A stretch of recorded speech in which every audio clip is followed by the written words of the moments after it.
We just finished watching New Japan Dominion last night. We stayed up till butt-ass early in the morning to finish it in the really long Okada-Omega match, which we'll talk about later. So, my name is Behemoth, and my co-host is the Little Red Machine. And now we're going to talk about New Japan Dominion, which was held in Osaka, Japan, in the Osaka-jo Hall. And we're only, almost 3 months late in this one, so awesome. So what'd you think of it overall before we start talking about the matches? I think it wasn't as good as the last one we watched. Well, we watched them in reverse order, so it actually wasn't as good as the next one after this. Right, so had some redeeming characteristics, but it wasn't as good overall. Yeah, it was still a fun show. I think part of it is because I had expected it to be, the hype for it was bigger than the other one from what I heard online. I don't know if you heard any of that because, I mean, I waste more of my time online than you do. But anyway, it was a good show. Part of it, I feel like one of the things that brought it down is that the other show was Jim Ross and Yes. I forget who the other guy is, but they were a much better announced team than Kevin Kelly and Don Callis. Kelly's okay. He's kind of dull, but he knows a lot about what he's talking about for the most part, with a few glaring exceptions. But I'm not really a big fan of Don Callis as an announcer because he didn't actually say anything for most of the show, and although occasionally he would come in with something perverted, so. Really twisted stuff that didn't apply to anything that was going on. Well, that's true, but at least it amused me to some degree. Well, okay, I'll give you that. All right. So anyway, let's start talking about the show before I totally get into babbling like a lunatic. I'll save that for later. So the very first match we got was Sho and Yo, also known as Roppongi 3K, versus El Desperado and Yoshi Kanemaru, who were the tag champions. And Rocky Romero was on the outside, but he didn't really do anything. So I'm just mentioning him for posterity, as they say. He was like their manager. Yeah, they do actually wrestle in a 6-man from time to time. But he was basically the manager for this match. But as a babyface manager, he didn't really do anything, which is not unusual for that. But anyway, it was from the very beginning. Sho and Yo jumped them, and I think they were supposed to be the baby faces, but maybe if there was one in this match, because nobody really acted like a heel.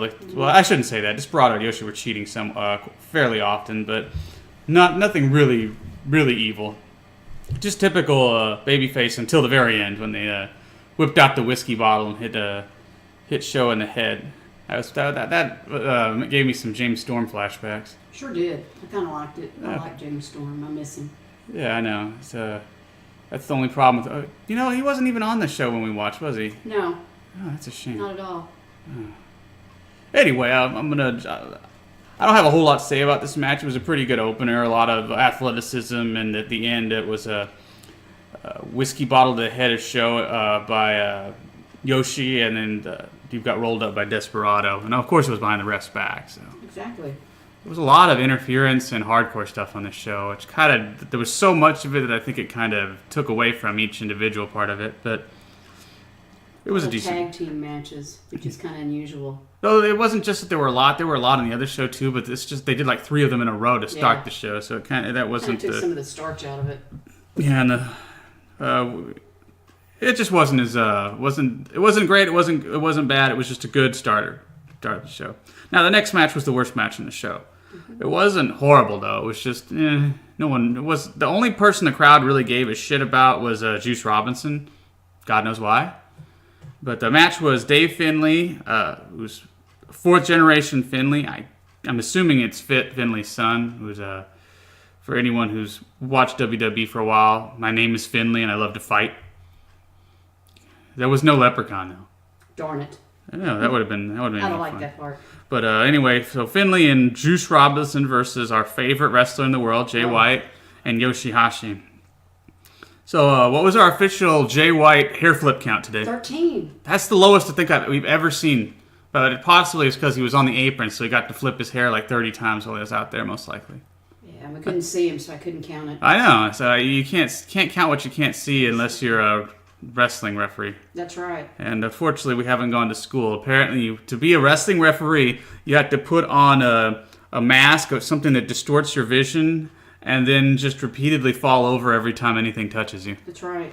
And you do that for 3 months, and then you're ready to be a ref. Yeah. And remember to disregard every rule ignore all the cheating, and then you're a perfect wrestling ref nowadays. Absolutely. Oh yeah, I wanted to say a few things on this match, and then I'll let you bury everyone if you like. So basically, there was this part where they were getting the heat on Finlay, and they were supposed to miss Jay White. I think it was Finlay was supposed to miss Jay White, and then Juice was supposed to attack him. I may have it backwards, but anyway, so they missed the spot, so they just had to actually attack their partner, which looked so stupid. It was supposed to be they missed and screwed up, but instead they missed and the other guy wasn't there or he didn't go far enough, so he just ended up clotheslining him, and it was one of the most obvious and hilarious fuck-ups I've seen in a long time. To let you know the caliber of the wrestlers, they were too stupid to actually cover it up for each other. I know. I laughed. So sad. I laughed very hard on that one. I'm like, what the fuck was that? Well, every time I see Jay White, I just wonder why the hell he's still there. I don't know. I don't understand the Jay White love. Maybe there's something we're not seeing. Must be. Anyway, at the end, Juice won with what he calls a pulp friction, which is just the same thing as an unprettier or kill switch that Christian used to use as a finisher, and on White. So that sets up their next match, which if you watch the last show, because we're going backwards, is Juice actually beats him for the title, which probably is an improvement, but not by much. But on the bottom of this match, I just have an underline sucked. And it's the only match on the show I can say sucked. So what do you want to say? Do you want to bury these guys a little deeper, or you? Nah, I think you did a great job. Oh, come on. I just think that they're lackluster, man. Was there anyone in this match? I guess Yoshihashi was all right, but he didn't really do a whole lot. He didn't do much. They pretty much put all of it on Juice Robinson and Jay White, and Jay White just sucks. Yeah, Juice. Yeah. He cursed a lot. That's about the only thing I can say of note. Well, at least he had some life in him. Yeah, it's true. It's like he has to curse to make up for not having a whole lot else. So. Yeah. Which I guess that's at least somewhat entertaining to me, because I have that Vince Russo style mentality when it comes to my wrestling. Not quite as bad. I don't want anybody going around in evening gowns. True. Bro. I gotta be honest with you, bro. Oh, God. You got That's as bad as let's not go there. Alright, let's go to match 3. Which was entertaining. One of the most entertaining of the first 3 matches, in my opinion. So we had Minoru Suzuki and Zack Sabre, who were the British tag champs, and the belts were on the line, versus Tomohiro Ishii and Toru Yano. I have no idea why Yano keeps getting paired with Ishii, because he's more of a comedy guy. But the other 3 wrestlers were all really good in this match, so it ended up being a pretty good match anyway, and Yano was the one who just took the ass beatings in the middle for the heat. But there were a lot of submissions in this match, especially by Sabre, who apparently that's his gig. I like that gig. He's really good, very flexible. Yeah, absolutely. Fast. Yeah, I like submission wrestling. I don't see enough of it anymore. He brings me back to the days of the Benoits and the Angles, and yeah. Well, even Bret Hart. At least he had the sharpshooter was awesome. True. There were lots of submissions, and even then the ending was a submission. So Sabre blocked Yano's typical low blow, and then pinned his arms back and put him in a double arm submission, while Minoru Suzuki hooked the Ishii in a submission too. But Yano, he couldn't tap out because his arms were held back, so he had to just submit verbally. I couldn't hear it, but obviously that's what happened because the ref called the bell. But that was a pretty good match. The best. You want to talk about the best parts? I know, because we agree on this one. Well, the best part was just the fact that Suzuki and Ishii just ate each other, and basically they were just on beating the crap out of each other. Exactly. They'd go out. They were outside the ring beating the hell out of each other. Yeah, even after the match. Oh my God. After the match, they were still beating each other up, while the bell rang approximately 8,000 times. And I don't know about the audience, but I was just wishing for the damn bell to stop. Yeah, I was wanting to put the bell up the anus of whoever was reading it. It's like, man, it's not a match. We realize it's over. Yeah. For God's sake, you're not going to get him to stop by bringing it that 780th time. True. But I think it was really good. I enjoyed the two, Ishii and Suzuki, going after each other more than anything else in the rest of the boys. It just makes me want to see them go one-on-one. Yeah, I think they'd be a great match together. I'd like to see how they would end it. So I think it would be fun. It would just be 2 guys beating the piss out of each other for like 10 minutes. And I'm Nothing good with wrong that. I'm good with that. I'm a simple man with simple pleasures. Exactly.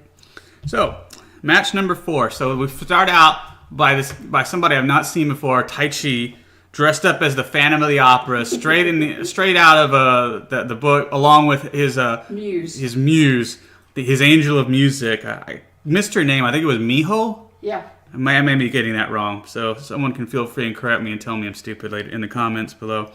But basically, she looked like an Asian girl dressed in a goth outfit. It was quite interesting.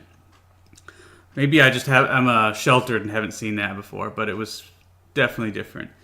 So they came out first, and then it was a triple threat between Tai Chi, Hiroki Goto, and Michael Elgin for what was something called the Never Openweight title, which they never explained what that actually stands for, but this was my favorite match in the show. Me too. Goto was the champion coming in, and he and Elgin were basically the two badasses in the match, and Tai Chi was like the cowardly heel who would just run away all the time, and they both hated him, and they wanted to beat him up more than they wanted to kill each other.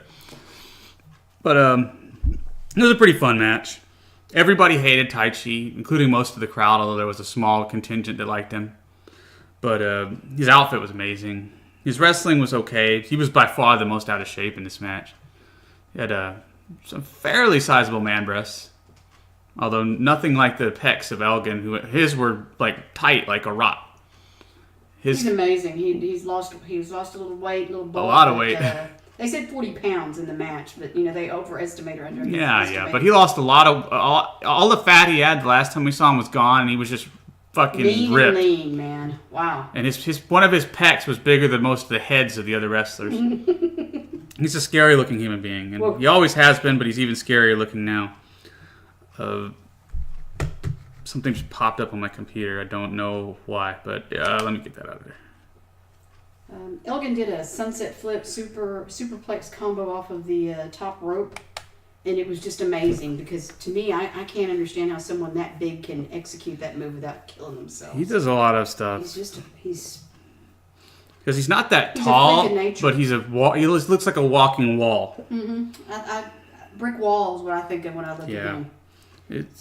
And then there was a really cool... he's added some new moves since the last time we saw him. He tried to pin Goto with that electric... Yeah, I've never seen anyone try to pin someone. He hooked both his arms around his head and then dumped him back with the electric chair and then bridged to pin him. It was really neat.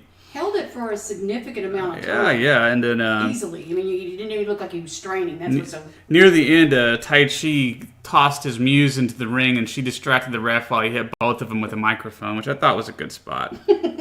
Yeah. And then apparently that really pissed off Elgin because he murdered Tai Chi with 3 power bombs, including one onto Goto, and then pinned him to win the title. It was quite a bit of fun, and that's exactly the ending I would want in that match: is that the dastardly heel gets his comeuppance by being brutally murdered by the babyface. True, and that's part of what's wrong with some of the later matches. Oh God! Is that they go too long or they don't take advantage of a good spot. Yeah. But anyway, that was my favorite match of the evening. Oh yeah, it was fun. So the next match, normally when we get to the Young Bucks match, I bury them deep beneath the earth, and because neither of us are Young Bucks fans. No, not at all. No, it's they usually do more flippy-do and really tight choreography than they do wrestling. But this match was better than their usual match. So they took on Evil and Sonata and Evil were the heavyweight IWGP Tag Team Champions because they actually have a lightweight and a heavyweight division for their tag belts. But they slowed it down a little bit. There was more selling. The Bucks didn't do nearly as much bullshit as they usually did. We're talking about the posturing, like a super kick party, and they point and gesticulate for the audience to know, and they want them to. And they hold their moves for like a minute before they actually do them. That's the normal Bucks match, but they did a 1 or 2 of that, and they still did a lot of crazy athletic stuff, but there was a lot more selling, and it looked more like a normal wrestling match. So I enjoyed it much more than I typically do a Bucks match. So now the match they had after this one wasn't quite as good, the one on Climax that we watched, but it was still. It looks like the Bucks are trying to sell more and have more realistic matches, which means I'll probably enjoy their product more as we go along. But I will probably never really like them because they're still like that. For instance, the promo they cut after the match was really fake and seemed disingenuous. I mean, they were trying to be nice, but that's what it came off as because It sounds rehearsed. Yeah, it sounds rehearsed, exactly. It sounds like watching a WWE promo, which is the reason why WWE promos are so boring, because most of them just sound like, well, you're reading off a script or you just memorized it. So, but the match itself was pretty good, and the Young Bucks won with what they call more bang for your buck, which is like a series of off-the-top rope maneuvers and onto Sonata for the pin. So, pretty good match. Won't be my favorite match of the night, but pretty good match. And they were the first. This is the first time they've won the IWGP Heavyweight Tag titles after they won the Light Heavyweight Tag belts like 7 times. I think they said. I said 7. Yeah. So it's a big deal for the Bucks. The next match was Jushin Liger, Tanahashi, and Rey Mysterio versus Cody Rhodes, Adam Page, and Marty Scurll. And before we start this match, I want to bury somebody else, because I feel like we haven't really buried anyone really deep. Maybe a little bit for Juice and Jay White. So let me start by saying this. You and I have been watching Ring of Honor for... how long did we watch Ring of Honor for? Oh my God, probably last... 3 or 4 years? More like 5. Was it 5? Okay. So we've been watching Ring of Honor for a while. I've watched a little bit of WWE, just spurts, usually with AJ Styles or Lesnar, because they're the guys I like to watch. And it feels like I've been seeing the Bullet Club for like 10 years now. I don't know if it's really been that long or if it just seems that long. But the Bullet Club have basically become the NWO near the end of... They win every match. They have everybody in their stable. And I just find them boring at this point, because they've been here forever. Well, it feels like they're forcing this. I know that people like them, so I guess we're probably in the minority on this, but I'm so bored of the Bullet Club I can't even tell you. They're like all over the show. I feel like we're going just way overboard on this. It's not quite to Aces and Eights level yet, but I'm still so sick of the Bullet Club. But anyway, now that I feel that I've properly buried the Bullet Club and the same old shit that I always see from them, as soon as I saw who was in this match, I'm like, oh, Bullet Club's going to win. Because they always win. They always win. They don't lose. The only time they lose is if they're facing each other. Right. So, anyway, and that's exactly what happened. So, let's talk about a few things before we get into the match. Rey Mysterio is much lighter than I've ever seen him before. He's lost a tremendous amount of bulk from a bicep injury, so he's not been able to work out, I presume. It's probably better for his knees, but he does not look like he's gotten back in ring shape yet. Go ahead and say the other part, too, though. The good part of it, which is he's not any slower. He was able to do his moves. I don't know. He looked a little sloppy. I don't think so. You were the one who said last night he looked sloppy. I don't think he looks sloppy. I just don't think he looks like himself. Yeah, maybe. But, I mean, he's old, so he's also got a GOAT on his cap and on his shirt. Yeah, he's the greatest of all time. And as much as I enjoyed Ray in his younger day, I don't know if I say he's the greatest of all time. I mean, come on, watch a little Lucha Underground. Yeah, he's a pretty great wrestler, but I don't know about that. And I much enjoyed Liger and Tanahashi. Mm-hmm. Cody Rhodes is probably the most hated man in New Japan Pro Wrestling, and I'm well with that. I can enjoy the hate on Cody Rhodes because he's always been annoying as far as I'm concerned, which I guess is good if you're a heel, but I more just like want to click the channel when I see him. But yeah, but see, for me, a good heel is someone that you hate but you love to watch them. In his case, I just hate him straight up. Yeah, so I don't know. It's not that he's a bad wrestler. He's just kind of nondescript. He has taken the chicken shit heel role and done a good job with that. I'll give him that. Like, true. He gets the hate, but he doesn't really. He doesn't really entertain me. No, and like he began the match with doing push-ups in the ring. That was really fucking annoying. Yeah, he was. I guess that was his Scott Steiner homage. I don't know. No. If you want to get some good heat from me, then you start bad-mouthing and talking trash with the audience, you know. Do the what is it, who I'm thinking about? Punk with the mohawk. Come on, do something. Yeah, that's what you want. Yes. Not push-ups. Anyway, so let's see. Liger was the one who took most of the beating in this match. Mm-hmm. And how old is Liger now? He doesn't really wrestle like he's old, but God, I've been seeing him. Old. I mean, he's been doing this for what? 20 I remember seeing him back when I was a kid. Yeah, it's amazing. He's fun to watch. And he is fun. Page and Skrull didn't really. Skrull was in there somewhat. Page, again, I feel like the Bullet Club side of this was just kind of boring. Yeah, I They agree. didn't do a whole lot other than talk a little smack here and there. But at the end, there was the usual smosh that there always is with the 6-man, and Cody Rhodes got into the ring and hit Liger with crossroads and pinned him. Not my favorite match, not a terrible match, just it was okay. I just have one thing to add to that. Go for it. Paige. Paige is he's a Storm wannabe. Their version of James Storm and The Revolution, James Storm. Right. Yeah, I loved him as a Revolution. Anyway, Even down to the bad hygiene. yeah, absolutely. Well, he started that when he was with Gunner. So I'm talking about Storm started with Gunner. Yeah. Storm. Because let's be real. I mean, I know you and I talk about this all the time, but anyone listening probably won't have any idea. Well, if you're a hardcore fan, you do. You watch all of them a little bit here and there, so you should know a little bit. Oh yeah, whatever. Anyway, it's kind of interesting that he tries really hard, but the guy just doesn't have it. I mean, he's got the filth down and he's got the walk down, but he doesn't have the skills that Storm had Oh no, Storm's awesome. in the ring or on the mic. So I just Paige is better in the ring than he is on the mic, though. That's true, but he's still not that good. Nah, I think he's a mid-carder. He's okay in the ring. He's pretty dull on the mic, but okay match, nothing special. Let's move on. Next match was Hiromu versus Will Ospreay for Ospreay's Junior Heavyweight Championship. I had a big note here, Hiromu's outfit. Do you have a description down or? Oh yeah, I have a little bit about that. Okay, talk about Hiromu's outfit. He's got a kind of interesting outfit on. He wears this jacket that looks like a custom-made job. It's really cool. First part of it has something about Misfits, and it has the emblem for Misfits, and the bottom of it says Bad Brains. The whole thing is kind of in all different kinds of colors. It's very flamboyant. He has some pants on that have a tie-dye at the bottom. The top's black, and he's got all this descriptive, little fuzz across the bottom. It's really cool looking. It draws a lot of attention to him, and you can tell that he takes time and effort for his audience, which I think is admirable. And he acts really goofy, which fits into his This is the guy gimmick. that usually walks in with the kitty cat. He didn't have it this week. He didn't have it this week, but all the audience did. Yeah. And it's a wave to his daughter. Yeah.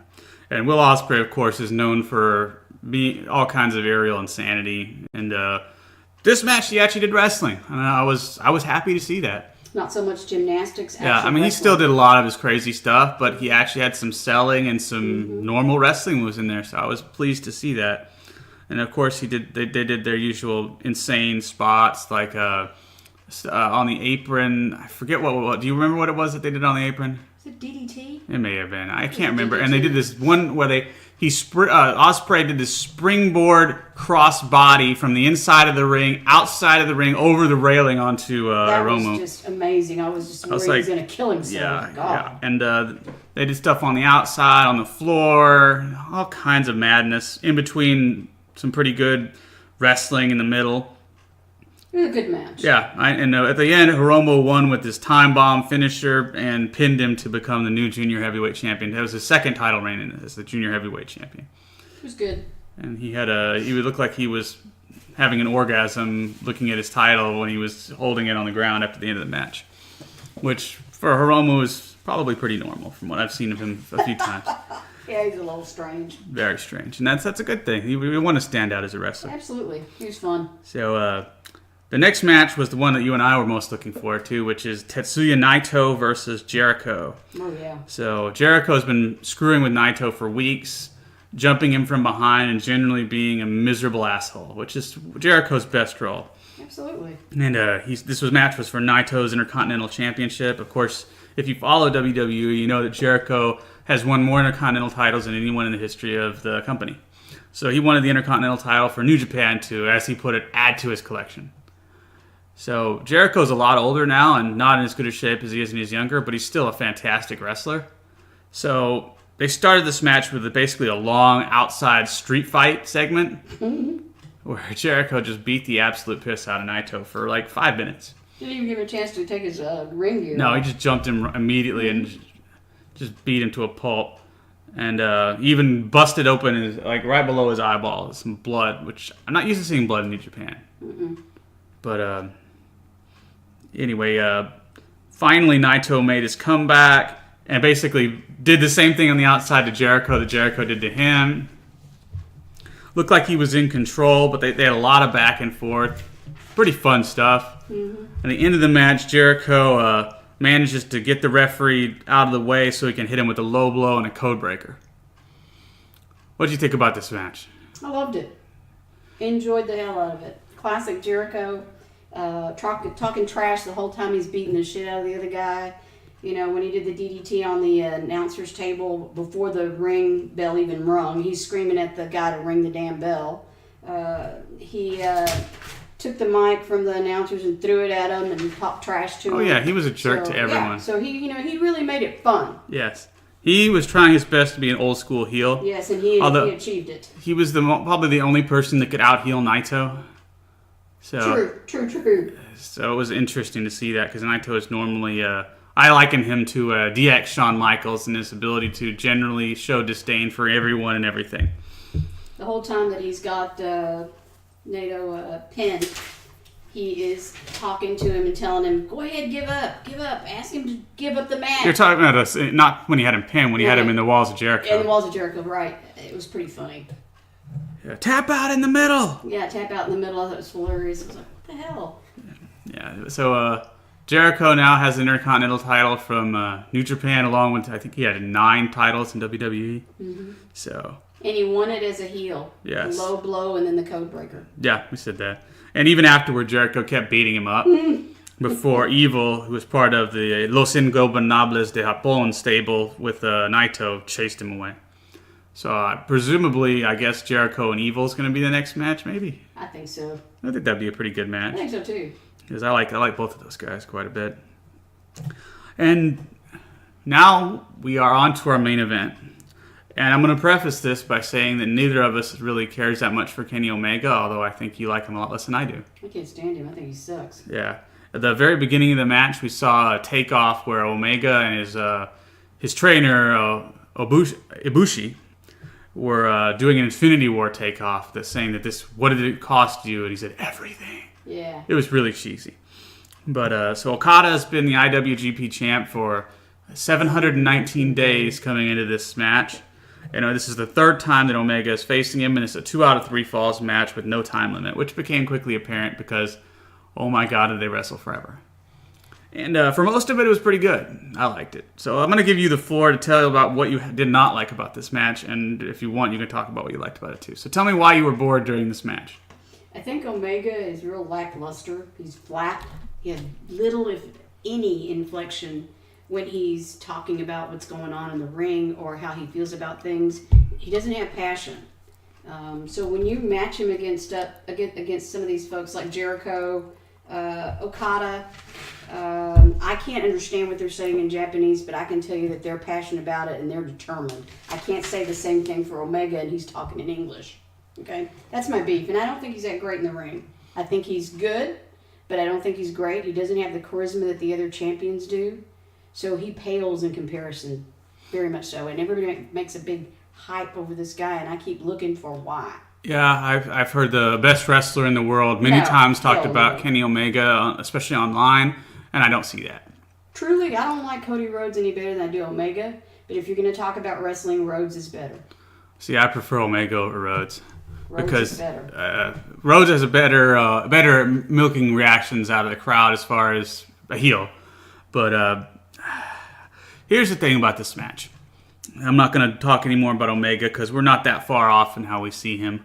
The other part is when you look at Okada, he exudes confidence. He's got finesse in his wrestling. He's very talented. He's very intense. So when you put those two together, the other one just pales in comparison. He just doesn't have it.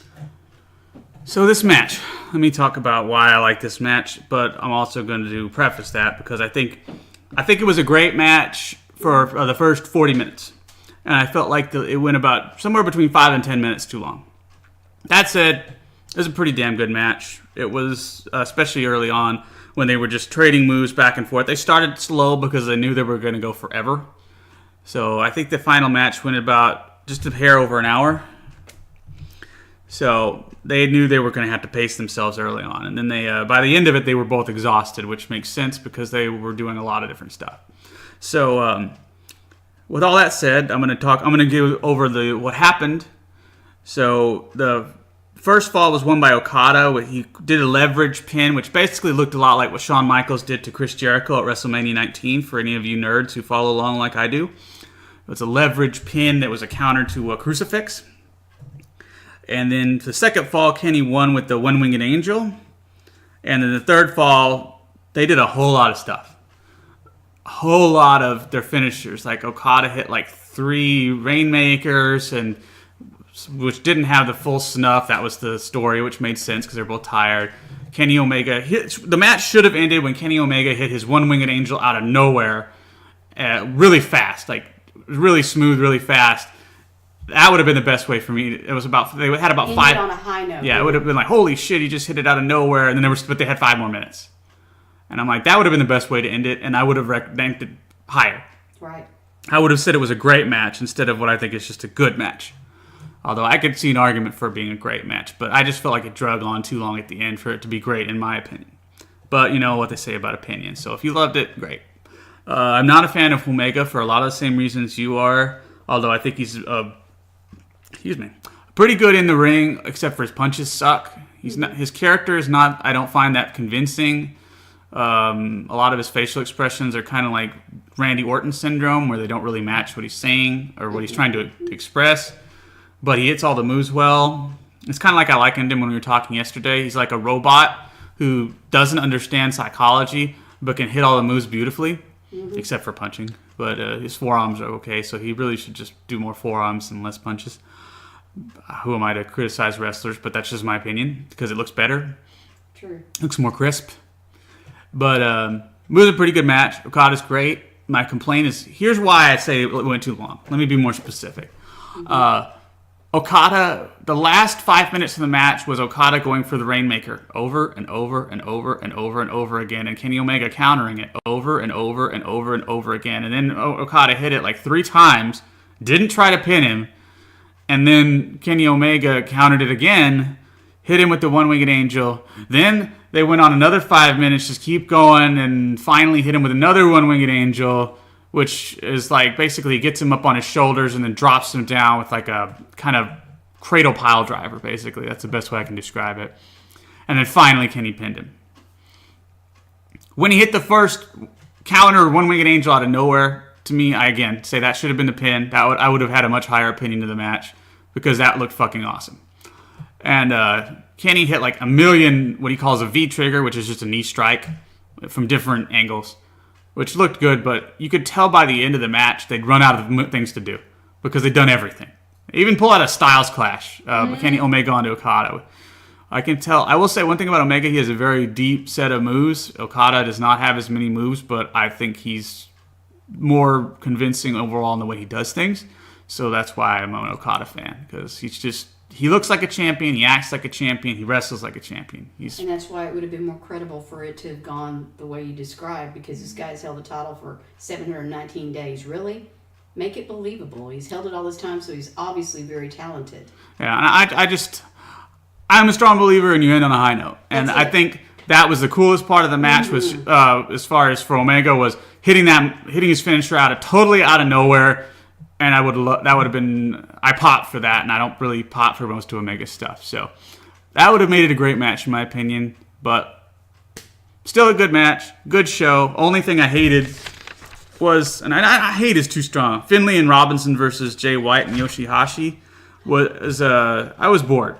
Yeah, that's it. I hate it is probably too strong, but I was bored. And no, I was not bored at any other points during the show, even during the stretch that I was talking about Okada Omega. I just felt like a drug. But I wasn't bored. I was just like, yeah, we probably could have just stopped on the peak. So in my opinion, the show is a good show. If you like New Japan style of wrestling, then you probably should go get a copy of it. I wouldn't, rush to get it, but it was a good show. It was a good show. Like I said, I like the other one better, which is Dominion, but this was good. No, this is Dominion. No, I'm not Dominion. Climax. Yeah, Climax but I don't know which Climax. I've come to realize that we watched a Climax, but I don't know which. I don't know, because there's like 19 of them apparently. So we'll probably be watching more. I guess so. I didn't realize that there was 19 of them. I didn't either until one of my friends mentioned it to me. I'm like, oh my god. So, one other thing I want to mention about New Japan. For anyone who's never watched the show, they give you a lot of content. This show was over 4 hours long. It was actually very good. The content they give you in between is actually good because it kind of preps you. Yeah, there's a for pre-show if you order their pay-per-view, so you can watch some of. They give you like a little package, and this is when they had the president of the company talking about how his vision was for New Japan. It was interesting. So. And the guy was speaking in Japanese and English. They said he spoke, what, 6 or 5 languages? 5 to 6 languages. 5 to 6 languages. So he was born his name is May. I didn't catch his name. But he was born in the Netherlands but grew up in Japan. Mm-hmm. So he spoke, as far as I can tell from this Gaijin's opinion, he sounded like he was fluent. I don't know how. The audience responded well to him, so obviously. So he must have at least been able to understand him. Yeah. Anyway, so I would give a moderate recommendation for this show. Not quite as good as the Hype, but still a pretty good show. If you like the Kenny Omega and the Young Buck style, you'll really love it. Go buy it now. If you're more old school, or like we are, kind of moderate level old school, then you'll enjoy it, but you won't love it like some of the people on the internet do. But definitely have enjoyed most of New Japan's work. Better than TNA, and not as choreographed and rehearsed as a lot of the stuff I see on WWE's. WWE limits their wrestlers, and in this which is a shame because they have an incredible roster. Yes, they do. They have some great wrestlers. With you, at risk of babbling too much, I think that's all I've got to say. Do you got anything you want to add before we go off? I'm just going to say one thing about Omega because I said a lot of bad things about him. He was in better physical shape than I've ever seen him. That's true. The problem was that he just wasn't at the level of Okada. That's it. So that's all for this one. We'll be back next time. I don't know what we're watching, but we'll have some fun with it. We're just two marks having fun with some good wrestling. So absolutely. Take care, y'all, and hopefully we'll see you back here next time.